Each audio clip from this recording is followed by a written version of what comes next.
Jesus died to save the entire world. Today, he's training us in grace so that we can go out and influence someone else's life. That's why I'm so grateful for the friends and partners of this ministry who freely and cheerfully give financial offerings to support us. You understand our vision and you help us in so many ways to reach those who are searching for hope in the midst of darkness. Thank you for empowering us to expand God's kingdom worldwide. Your financial donations into this ministry work all over the world to change countless lives. If you'd like to support our efforts to save the lost, you may call in or visit CrefloDollarMinistries.org today. God bless you.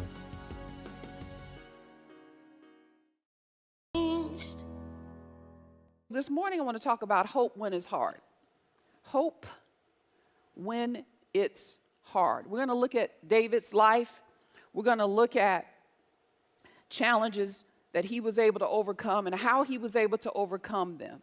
As a result of us coming out of this pandemic, it's so important for us to know what we're supposed to be doing. We are living in a new normal. We're living in a new dispensation that we've never experienced before.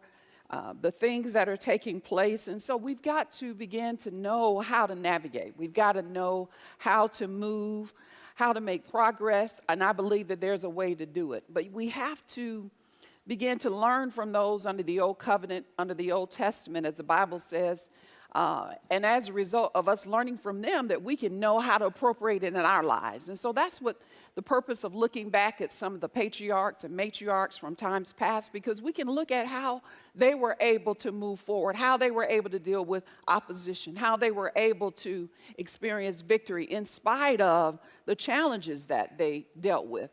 And so we know that there's so much hopelessness in the world today. There's so many things that could cause us to be in a place of negativity, a place of despair, depression. As a result of the pandemic, so many people have gone on to be with the Lord, and so many things are different, so many things have changed. But you know what?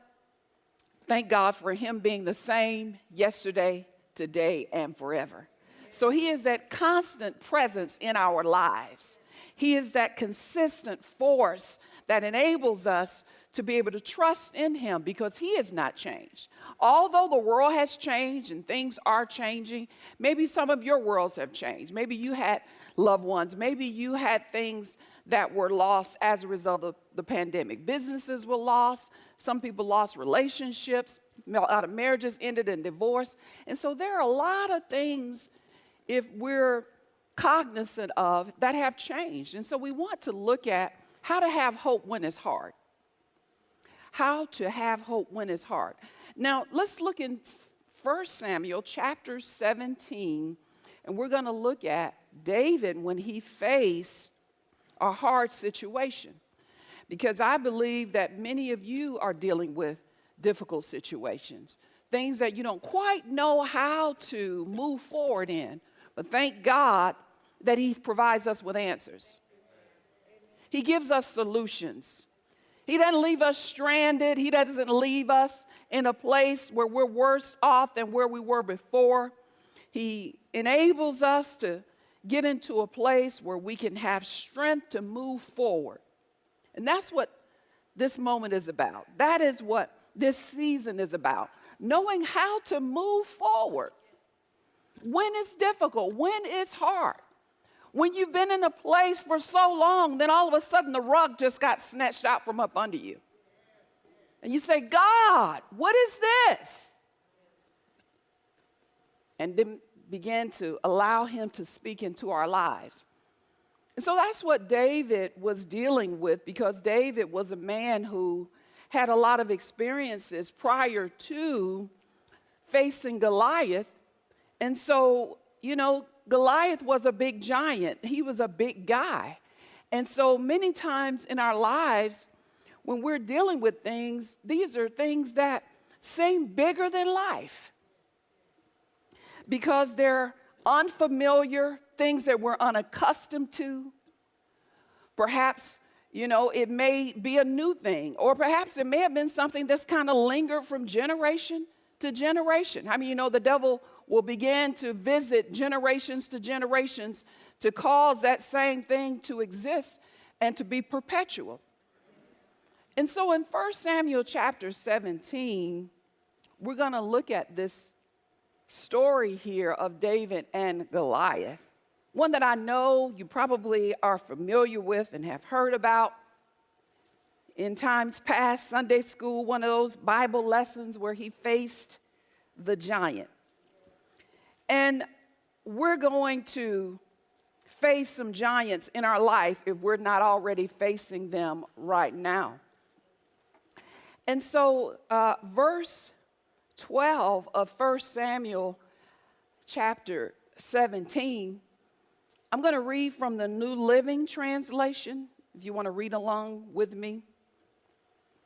Because David had to make the decision based on what was going on with Saul's advice on whether he was going to do what Saul wanted him to do or what he was going to do based on what was in his heart. And so there were many who were afraid of Goliath, his older brothers, the armies. They were intimidated. The Bible talks about how Goliath would strut around, and as a result of him strutting around, that it would put fear in the army and fear in people who saw him. And so, you know, there is that opportunity to either receive fear and shrink back, like so many had done in David's scenario, or to begin to do what David did. So he says in verse 12, now David was the son of a man named Jesse, an Ephrathite from Bethlehem in the land of Judah. Jesse was an old man at that time, and he had how many sons? 8 sons. Jesse's 3 oldest sons, Eliab, Abinadab, and Shemiah, had already joined Saul's army to fight the Philistines. Some say Philistines, some say the Philistines, but today we're just going to say Philistines. David was the youngest son. David's 3 older brothers stayed with Saul's army. But David went back and forth so he could help his father with the sheep in Bethlehem. For 40 days, every morning and evening, the Philistine champion strutted in front of the Israelite army. How many of you know that is the devil? And that's what the devil will do, will cause you to try to fixate on him and on his plan. Sickness, maybe to cause that sickness to just be right in front of you and strutting back and forth. Or, you know, maybe a broken relationship, a strained situation. The enemy wants to hold that up, to cause it to be magnified in our hearts, to be magnified in our lives, to cause us to become hopeless and to become obsessed with that very thing. And so that's what Goliath was doing when he was strutting back and forth. How many of you know he was trying to get their attention? And the enemy wants your attention this morning. He wants you to think that there is no hope. He wants you to throw in the towel. And he wants you to begin to think that there is no way that you can come out of that situation. So it says for 40 days, twice a day, morning and evening, the Philistine giant strutted in front of the Israelite army. So you've got to realize that there's an enemy loose. And he wants to cause you to think inferior thoughts and to think that you are inadequate and that God's word cannot work. And there is no way that anybody can come out of this situation. None of your relatives have been able to come out of this situation, nobody else that you know of. And so as a result, he did this for 40 days. Not just One day in the morning, I'm telling you, morning and evening. You hear me? I mean, you know, there's a strategy that the enemy was trying to do at that time. And so it says here in verse 17, and one day Jesse said to David, take this basket of roasted grain and these 10 loaves of bread to your brothers, and give these 10 cuts of cheese to their captain. See how your brothers are getting along, and bring me back a letter from them. David's brothers were with Saul, the Israelite army, at the valley of Elah, fighting against the Philistines. So David left the sheep with another shepherd and set out early the next morning. He arrived at the outskirts of the camp, just as the Israelite army was leaving for the battlefield with shouts and battle cries. Let's skip down to, well, we'll just keep going. Soon the Israelite and the Philistine forces stood facing each other, army against army. David, verse 22, left his things with the keeper of the supplies and hurried out to the ranks to greet his brothers. And as he was talking with them, he saw Goliath, the champion from Gath, come out from the Philistine ranks, shouting his challenge to the army of Israel. So not only was Goliath walking around, strutting around morning and evening for 40 days, he was also shouting at them. He was shouting at the army of Israel. And verse 24 says, and as soon as the Israelite army saw him, they began to run away in fright. And that's exactly what the enemy wants us to do, is to run and hide in fear. And that's what they did. It says as soon as they saw the giant, they began to run away. Why? Because he was so big. Goliath is believed to be around 9 feet tall. His helmet alone was like over 100 feet. I mean, just humongous in terms of the comparison between he and the Israelite army. And so when they saw him, just in the physical, they began to think about how impossible it seemed that they could stand up against this enemy, that they could stand up against this giant. But you know what? David had something else in his mind when he saw Goliath. And it says in verse 25, have you seen the giant? The men were asking. He comes out each day to challenge Israel. And have you heard about the huge reward the king has offered to anyone who kills him? The king will give him one of his daughters for a wife, and his whole family will be exempted from paying taxes. David, in verse 26, talked to some others standing there to verify the report. What will a man get for killing this Philistine and putting an end to his abuse of Israel? So when you begin to face your challenges and your hardships and difficult situations in your life, you've got to begin to think about bringing an end to that thing. Because you know what? If you don't bring an end to it, it'll just continue on and on and on. It'll maybe go to your next generation, or it'll begin to cause an outbreak, or it'll be worse than what it was. And so David had on his mind how I can end this thing. And he says, what will a man get? And he says, in putting an end to his abuse of Israel. Who is this pagan Philistine anyway, that he is allowed to defy the armies of the living God? David had the covenant on his mind. He says, who is this? He's not in covenant. He doesn't know God.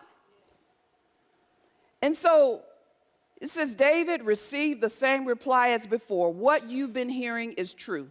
That is the reward for killing the giant. But when David's oldest brother Eliab heard David talking to the men, he was angry. He says, "What are you doing around here anyway?" They saw him as the little annoying brother Eliab. "David, what are you doing here? Why are you here? What about those few sheep you're supposed to be taking care of? I know about your pride and dishonesty.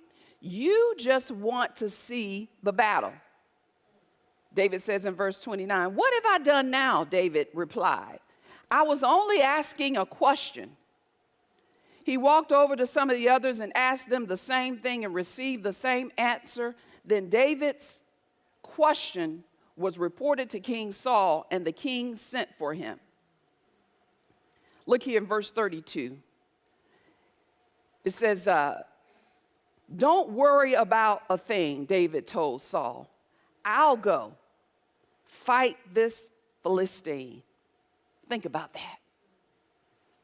All the older brothers, the eldest ones, the most experienced, the ones who were trained, the ones who had the knowledge, the equipment, the weapons to use, the artillery, just all the things that had been prepared. But it was David who chose to deal with the giant.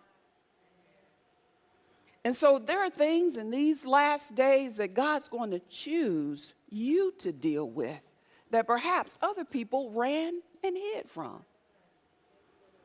Thank God for his wisdom. Thank God for his grace. Thank God for his anointing. Thank God for his power. Because I'm telling you, we're coming into a time where it's going to require the supernatural assistance and the supernatural aid. God's intervening and beginning to show to covenant people his ability in the situations in life. And so it was David who made up in his mind when he told Saul, he says, "I'll go. I will go."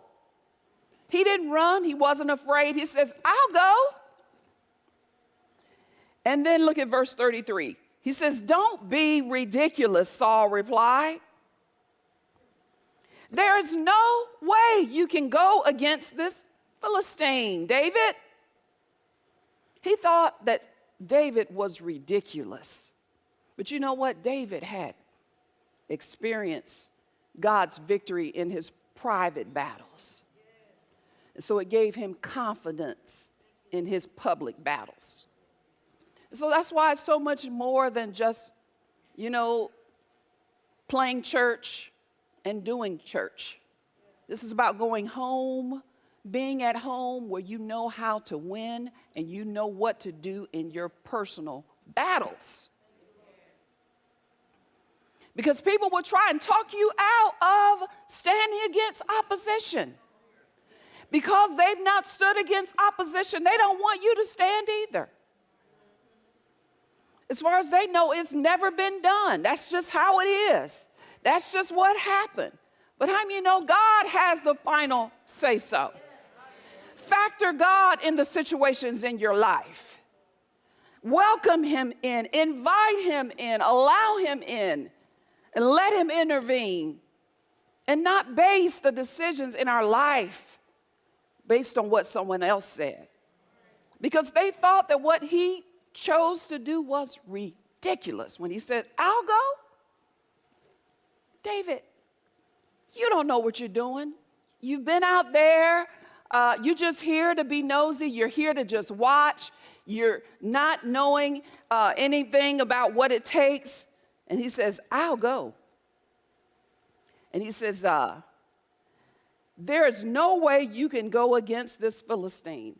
You are only a boy. And he has been in the army since he was a boy." Even his youth was being addressed and attacked there because of his age. And people will base and surmise your ability and your victory on the age And how many of you know God's not looking at any of those things? God called a king who was 10 years old. I better not get into that. God will use a donkey. God will use a jackass. God will use whatever he wants to use. He's not limited by age. It says in verse 34, but David persisted. I've been taking care of my father's sheep. He says, I've been taking care of my father's sheep. He was a shepherd boy. When a lion or a bear comes to steal a lamb from the flock, I go after it. That meant he wasn't afraid to go after a bear or to go after a lion. That's something. That speaks volumes right there. Because they knew they weren't willing to go after a lion or a bear and deal with those situations, but David was. And so he says, when a lion or a bear comes to steal a lamb from the flock, I go after it with a club and take the lamb from its mouth. If the animal turns on me, I catch it by the jaw and club it to death. So as far as he was concerned, this 9-foot, overgrown individual does not intimidate me, because you know what? If I can deal with the bear and I can deal with the lion, I'm good. He says, I've done this to both lions and bears, and I'll do it to this pagan Philistine too, for he has defied the armies of the living God. The Lord who saved me from the claws, my goodness. In his private time, he had a revelation. He had a flashback of what God did for him out in the shepherd and in the field. He thought about that. He says, the Lord who saved me from the claws of the lion and saved me from the bear, he'll save me from this Philistine. David saw victory in his private life. He began to get before God and spend time with God and know his covenant with God. He reminded himself of what God had done. And then as a result, it caused him to have courage to face the hardship, to face the difficult giant, to face what seemed to be intimidating. And so he says, he'll save me. He'll save me. You got to make up in your mind, God will save me. God will deliver me. God will heal me.